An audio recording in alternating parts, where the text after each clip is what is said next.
You're listening to Sharky on Sharko's Chomp. Tonight, we have a collection of 7 stories of animal apparitions.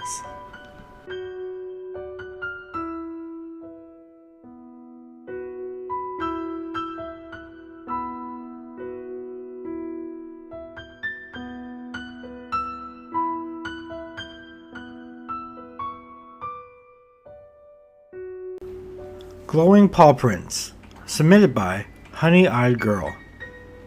These experiences took place after my dog, Wimrunner, Max, died from an unknown cause. I was pretty young, so I didn't really understand why he had to go, but I was still rather distraught. The first thing that happened after Max died, probably around after my parents had to put him down, was when my neighbor decided to spend the night at my house. We slept just fine through the night, but we both woke up really early, and no one was awake, so we decided to see if we had any cereal to eat. We walked downstairs and we were quietly talking when suddenly we heard the clicking of dog's nails on the kitchen floor. That familiar tapping. We both freaked out and hightailed it back to my room, and at the time we had no other animals, so it was pretty strange. Now the really weird experience I had. Probably a good 5 months after that clicking sound on the floor was heard, was when I woke up in the middle of the night and realized I was just parched. I got up and out of bed and walked down the stairs. Now, as I was walking through the living room, heading towards the kitchen, I stopped dead in my tracks. I couldn't believe what I was seeing.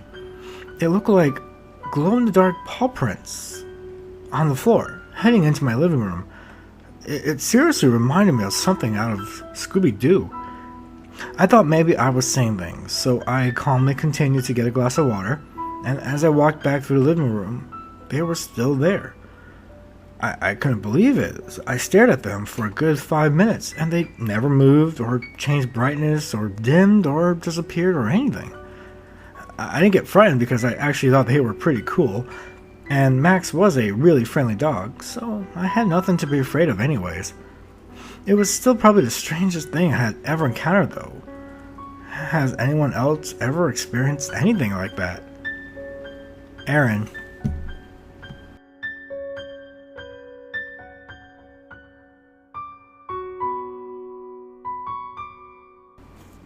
Black Panthers, submitted by Bev. I and my older sister had strange occurrences when I was 6 and my sister 10. We lived in Portland, Oregon. We slept on an army cot together in the dining room of a small house. Our brother slept on the couch. I'm now 62 and my sister 66. One night we had gotten to use the bathroom. We both were seeing a big, tall something at the front door. I had seen a black tall figure at the door, and my sister said she had seen Jesus. Both figures were a bit taller and filled the doorframe. We were huddled so tight together as we walked and where my brother was sleeping, and all we'd seen was a black panther, green eyes, staring at us.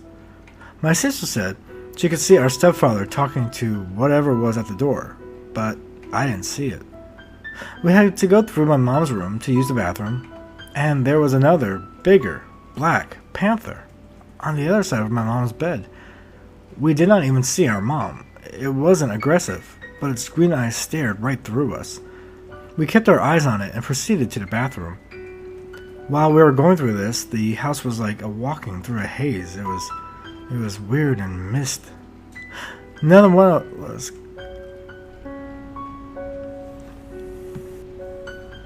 Black Panthers, submitted by Bev. I and my older sister had some strange occurrences when I was 6 and she was 10. We lived in Portland, Oregon, and we slept on an army cot together in the dining room of a small house. Our brother slept on the couch, and I'm now 62, my sister 66. One night, we had gone up to use the bathroom. Now we both were just seeing a big, tall something at the front door as we both glanced that way. I had seen a tall black figure at the door. My sister said she had seen Jesus. Both figures were a bit taller and just filled the doorframe. We were huddled so tight together as we just walked along. Now where my brother was sleeping, All we had seen was a black panther with green eyes just staring at us. My sister said she saw our stepfather talking to whatever was at the door, but I didn't see it. We had to go through my mom's room to use the bathroom, and there was another bigger black panther on the other side of my mom's bed. We didn't even see our mom. The panther wasn't aggressive, but its green eyes stared right through us. We kept our eyes on it and proceeded to the bathroom.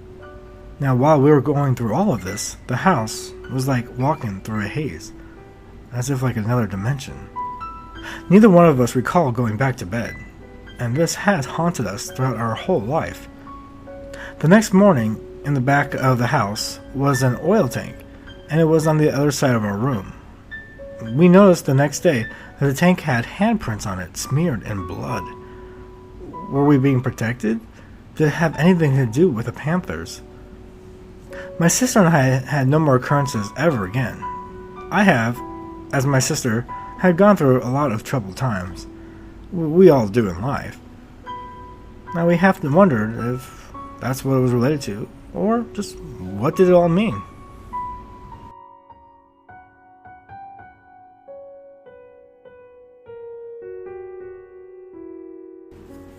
Black Dog of Arrochar, submitted by Thefox. My name is James and I am 43. I live in a little town on the west coast of Scotland, and last year, my girlfriend of 29 years and I decided to get married. We wanted a very quiet honeymoon, so we booked a log cabin in a very serene little town called Arrochar up north. The first night was Halloween 2016. My wife went to bed early, and I went to bed after 12. Around 3:30, I was sleeping on my stomach, and I felt something grabbing or trying to bite my calf through the bed sheets. I have 3 cats at home, one of which has a habit of jumping over my back early hours in the morning to get out. I thought it was my cat, then realized it couldn't be. I'm not at home. I turned to see what it was, and standing in front of the bedroom door, I can only describe as a large black dog, standing on its hind legs. It had the features of a dog, but no eyes. I watched it, and it made a gesture to me with its paw 3 times, as if to beckon me towards it. I froze for a couple of seconds, then managed to blurt out the words, "Fuck off!" Then all of a sudden, it just disappeared. My wife slept through all of it. I didn't want to tell her because we still had 4 nights left. The afternoon of the second day, my wife told me that she didn't like it and thought the place was eerie, so I eventually told her. She wouldn't go into that room herself, so she called our daughter, who considers herself a white witch, as she used to see spirits of her other mom and dad, who died and has books on spiritual matters. My daughter told me that seeing a black dog was a portent of death and to put certain symbols around the bed. After that, I never saw it again. I contacted the company, but no one else had made any complaints. I did later find out that the Oracle Hotel, straight across the lock, has a green lady and a black dog. What does anyone else think?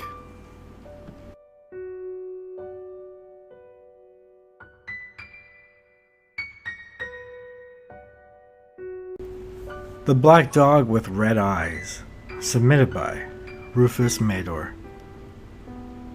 When I was between 10 and 11 years old, my family was going through an extremely rough patch. My parents were breaking up, and life just really wasn't a happy time for anyone. I remember the last night my parents were together. A terrible fight had broken out, pots were thrown, screams and cries echoed through the house, and what seemed like the longest night of my life at the time had just settled in. I walked into the room that my parents were fighting, crying and begging them to stop. And they did, and after some cuddles and stuff, we all went to bed. The next morning, I remember it was a bright day, sunlight streaming through the window in front of my bunk bed, which was shared by me and my older sister. I woke up alone. I believe my sister was asleep at the time, as she didn't see what I saw. But as my head raised, I looked to my left towards the window. Standing not 30 centimeters from my face was the face of a big, black, wolf-like dog with glowing red eyes. We just stared at each other for a good 5 seconds or so before I got too scared. And like any child, I shoved my face down in my pillow, wishing for it to leave me alone. At the time, it scared that shit out of me. However, the more I look into it, the less scared I become. I relate myself to a dog quite a bit too. I used to pretend to be a dog when I was younger. They are my favorite animals. The black dog with red eyes and fiery breath have been listed throughout the world in folklore, tales, mythology, spiritual beliefs, and reports. Generally, it's related to death, either Cerberus, the guard of the underworld, or the Hound of the Baskervilles, or Anubis, the Egyptian god, or Satan if you speak to Christians. And it may be very well due then it may represent the death of maybe, or maybe just not a physical death, and just death in general of something. The night before I saw the dog was the last night my parents were together. Ever since I had been so fascinated with the origin of the sighting, I'm not sure what it all means or what all of this is worth, but I'd love to know if more people had seen this dog or know more about it. I'll end with this. I am reminded by this quote I once heard, not sure where from, but it seems to ring true in so many terms. That which we fear as a child, we find comfort in as we grow older.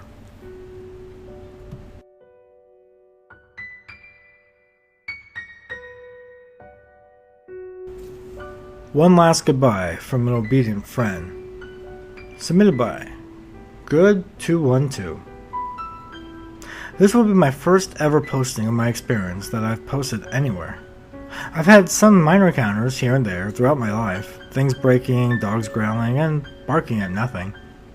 Nothing to really make me believe something is going on around me. I've always been a skeptic, unlike my wife, who I am always comforting and giving her reassurance of what that weird sound that she heard really was.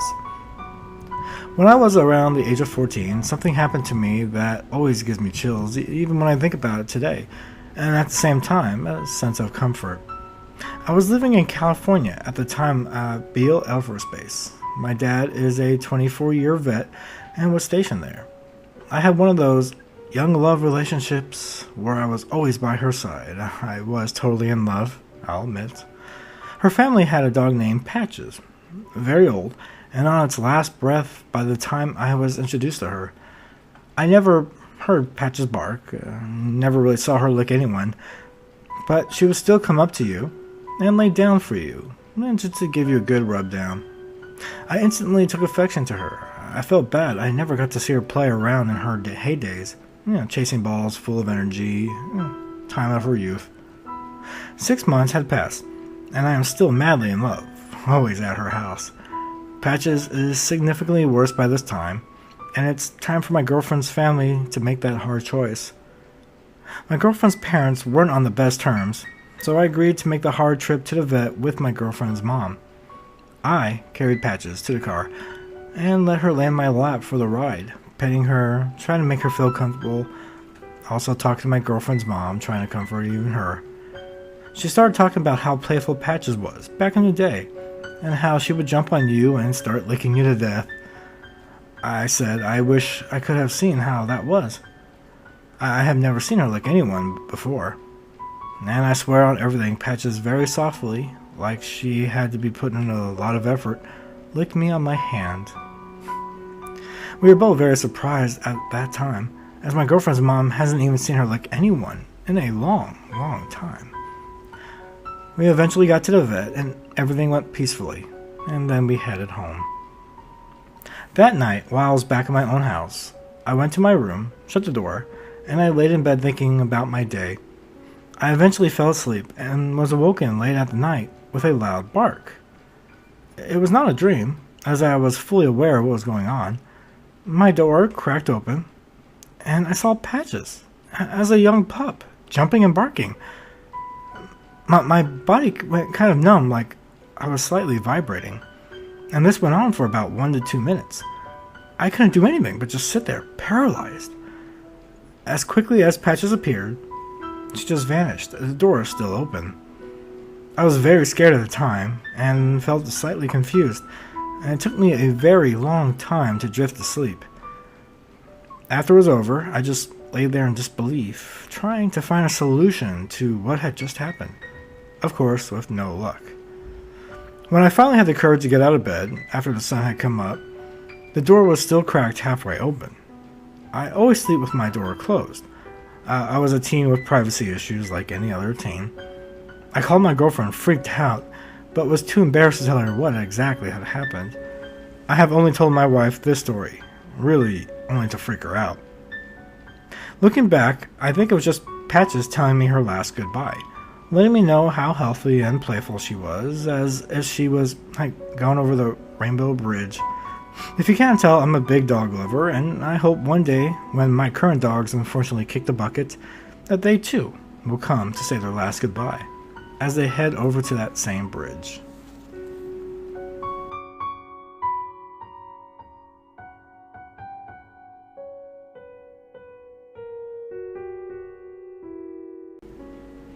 Khan's Return, My Horse's Love, submitted by MsWrestlersGhost. After reading stories on the site for nearly 2 years, I thought it was time to join up and write down a few experiences of my own for you to hopefully enjoy. It's been a while since I have written down things like this, so I hope you won't have too many hassles reading and hopefully enjoying what I have to offer. Thank you in advance. This story is long and I'm sorry if it is just a bit too much for the first one, but here's how it goes. In 2001, I had been living in the USA for nearly 4 years, born in the UK, raised in France, and I bought a farm in North Carolina, not far from Asheville. I had been living in Atlanta, Georgia, but the move was needed as my asthma and the city air just didn't get along very well. After moving into the countryside, I decided to purchase a horse or two to ride and maybe show when I wasn't working, as I had been around horses all my life, and now I had somewhere nice to have one living with me. In July that year, online, I came across a performance horse sale, only 2 hours from where I lived, so I ordered a catalog. And when I got it, I signed up for a sale tenure and circled a couple of interesting, hopeful buys in the catalog, and then went along on the day. I was very excited to maybe have a horse in my life again, and after a break of nearly 5 years. Needless to say, it was a good thing that I took a hired horse float with me on the day, as I found an amazing horse who would become a very special part of my life. Sadly though, for not as long as I could have wished to have him. That day I came home with a beautiful bright bay 17HH American saddlebred gelding called Lone Flag Genghis Khan, Khan for short. He was stunningly handsome, long mane and tail as saddlebreds have, a tiny white star on his head and 2 socks on his hind legs. He was already a Champion 5 gaited show horse, and children could just ride him unaided. But he was very quiet and gentle, so much so that even the smallest child had no fear riding him. He was a very gentle giant, and at 15 years old, he was a good age for his level of training and experience. I was very lucky. For the next 7 years, on and off most weekends during the show weekend, when I wasn't working, Khan and I would be at shows or dressage events. He was so well behaved, and the line-up was many horses did. He didn't even try to kick, and when he had to run his hands over him to check out his comfort, he had no problem. He loved all the attention. Combined with his natural style and movement, Khan and I won a lot of classes, and never finished out of the top 3 others. He won Grand Champion gelding no less than 8 times in those 7 years. We have so many great photos. But sadly, all good things must come to an end. Khan was retired after his arthritis got too bad in his hind legs, as gaited horses often do at the age of 22 years, which is old for a horse if you don't know. After the last of the summer season's show in August 2008. It was sad, but when you see the pain in a horse's eyes, and you know it's time to go home to the farm and spend the last days resting, growing fat on grass, and looking after 3 horses, since we had since acquired. He loved his retirement, and besides the odd light hack-out saddle around the farm, Khan had little to do but be a very handsome paddock ornament. The winter coming was cold and hard on Con, and despite being put on boots for his pain, he had days that he could barely cope.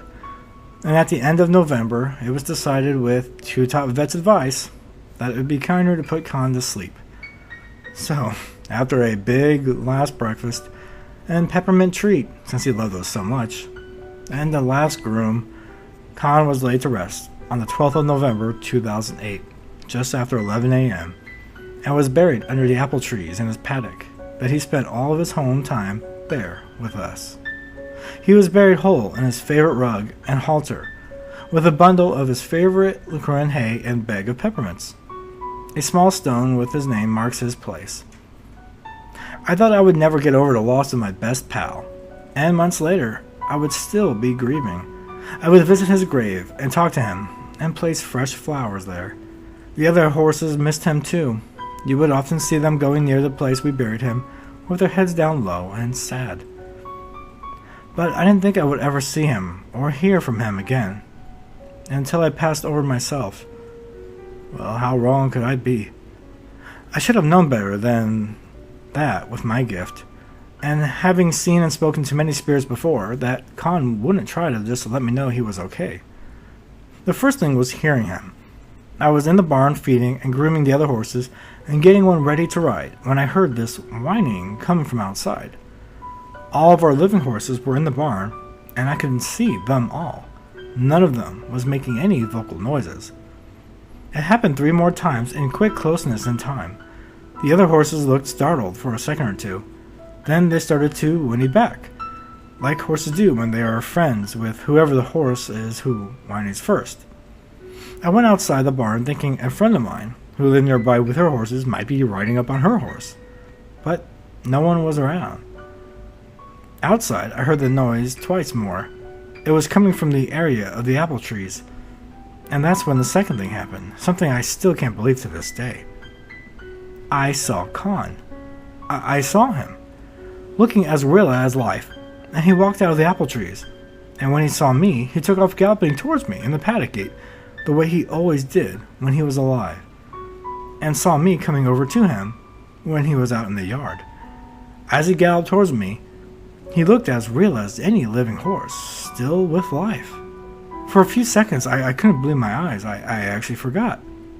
And he got closer, and then he started to fade and disappeared just before he reached the gate. I heard one more whiny, then nothing.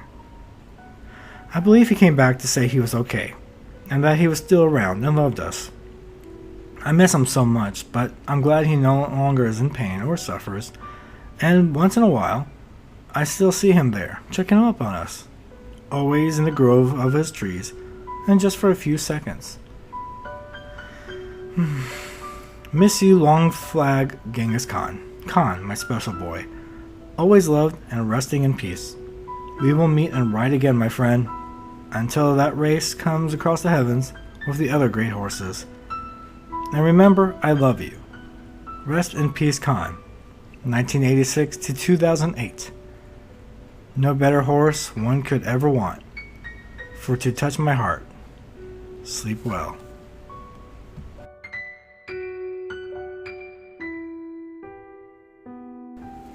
Kaycee, submitted by Sharky. Yes, this is my own personal story. The first family dog I had was named Kaycee, a large male German Shepherd, solid black in color, and as a child just below the age of 10, we grew up together. I played rough with him as any boy would, tugging at his fur, riding him like a horse, being a little harsh. Well, we were just two happy boys. This was the family dog, loved in all ways, and never once did he misbehave. Well, save for one thing. Now, he wasn't out to escape the backyard. He didn't dig holes or anything. But if an opportunity did reveal itself, like an unlocked gate, he would be gone, adventuring to random areas of the neighborhood. One weekend night, I was almost asleep while my parents were enjoying the television. A ringing of the doorbell alerted all of us just after midnight. Curious, I left the comfort of my own bed to investigate our guest just in time to overhear my father speak to the stranger. My heart sank when I heard the nervous voice on the other side of the door. I'm sorry, but I think I hit your dog. My dad quickly thanked the man while both he and I reacted in haste. I was the first to dart out the back way and to the side of the house, where the gate was open halfway. Oh no. It happened. The night was black, the dog was black, and on the other side of the house was a dark, whimpering, beloved family pet. My father quickly scooped up our dog, and there was a brief exchange of words to command my mom to bring me into the house while he took the dog to the emergency vet.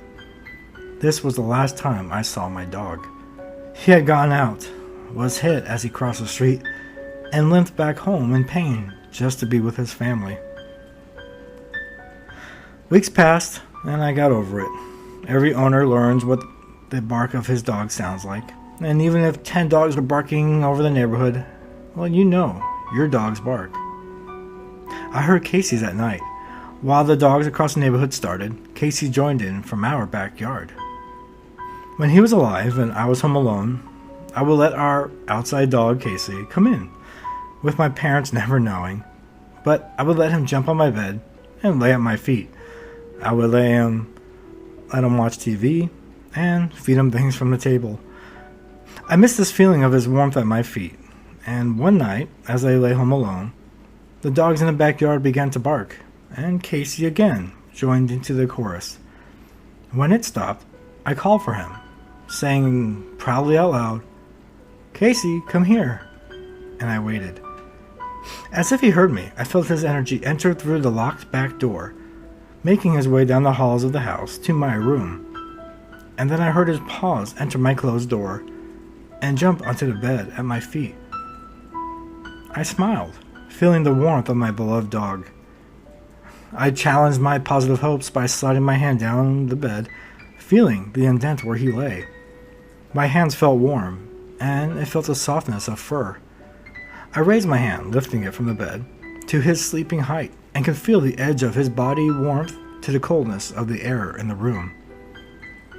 Laying myself back down, I said my last piece with a bittersweet smile. "Goodbye, Kaycee. I love you." And after that, I never felt him again, nor have I ever heard his bark again.